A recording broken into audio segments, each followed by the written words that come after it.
Hey everyone, my name is Murtaza, and I'm a high schooler from Ascent Services, an organization meant to help you guys make the jump between middle and high school as easily as possible. Today, I'll be talking to you guys about SAT subject tests and everything you'll need to know about them going into high school.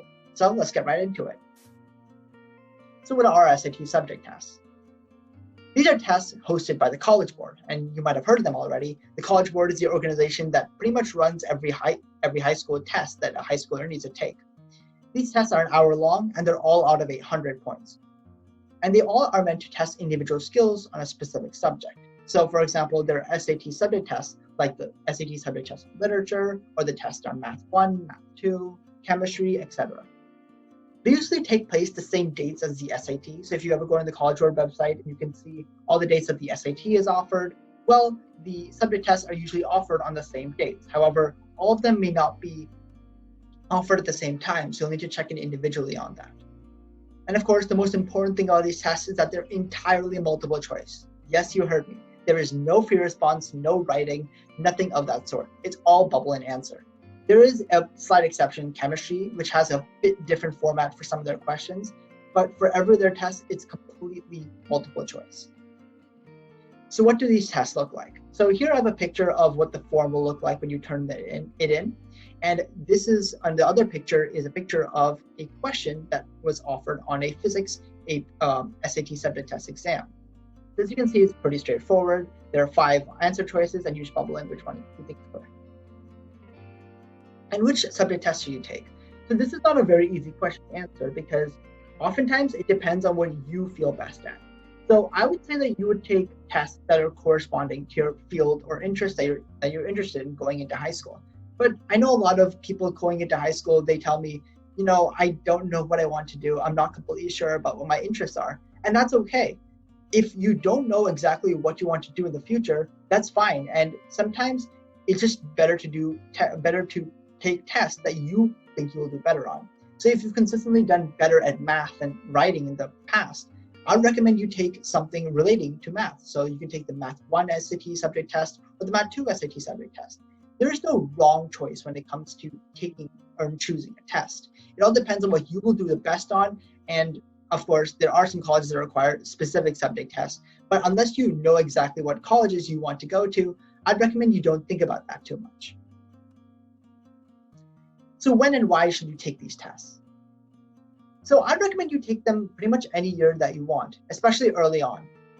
But I would say that you usually want to take them after a class that teaches you the skill, because a lot of these high school classes will give you foundational knowledge that's very important to go into the SAT subject test. And yeah, you can try self-studying and all that, but in general, the foundational knowledge that you get through your high school classes will be just as valuable as any prep book. And of course, the dates are throughout the school year, so if you want to take a test right after your school year ends, and you can do that, there's a testing date in June, and there are also testing dates early on in the school year, like August or September. And so why would you want to take these tests?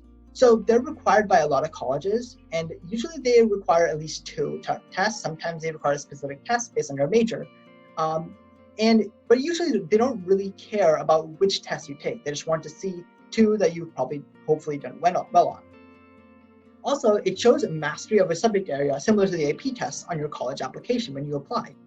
So if you ever heard of AP tests, which you're also making a video on, the AP tests, they test individual skills on a specific subject area based on a course you've taken. And the SAT subject test tests something very similar, except they do it on a much broader subject area. So how do I succeed on these tests? How do I do well? Well, here are some 4 basic ways you can start preparing. So the thing about the College Board is when it comes to SAT subject tests, they aren't very forgiving.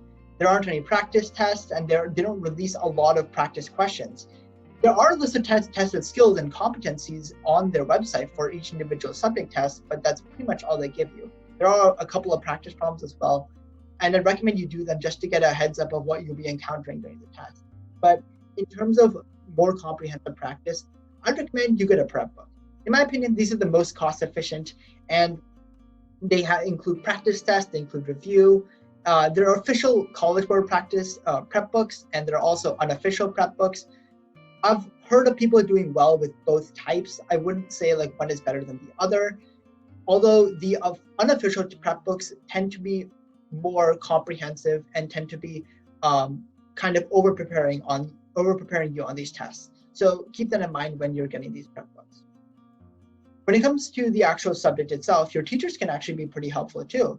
They often know a lot of different things about the subject area, even if they don't know specific things about the subject test. So they're always a great resource to go to. And of course, there's tutoring.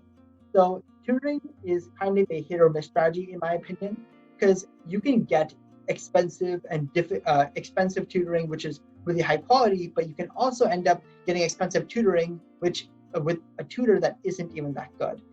And so you kind of want to make sure you do your research if you want to go into tutoring.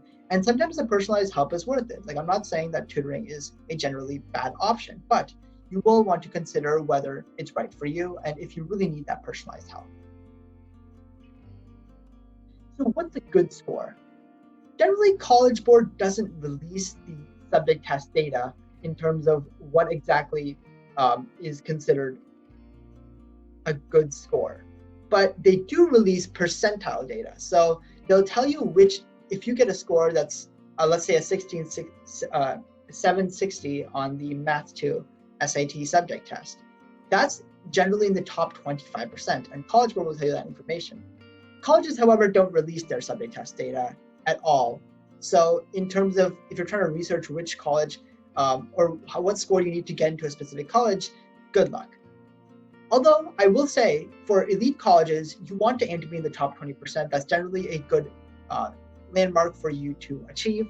And of course, different tests have different scoring, they have different curves. 800 is always the best. If you get 800 on any test, colleges will see that and they'll think, wow, this kid, he really knows what he's doing. But however, some tests are harder than others. The literature test, getting 800 is much more difficult than the Math 2 test. I've taken both the Math 2 and the chemistry test. And the Math 2 test, although it tends to be a more common test, it's also an easier test. So the 800s on the Math 2 will be easier to get than the 800s on the chemistry, which for chemistry, I believe it's the top 20%, while Math 2 is around the top 25%. All right, thank you for watching our video. Make sure to contact us on our email at tutoringbyascent@gmail.com. Follow us on YouTube, Facebook, Instagram, all of our social media to stay up to date on what we're doing and where we're going. And of course, if you want to see our other services like our mentoring program, please check out our website at tinyurl.com/Ascent Services. We'd love to have you. Thank you very much. And of course, if you have any questions, like I said before, please leave them in the comments below.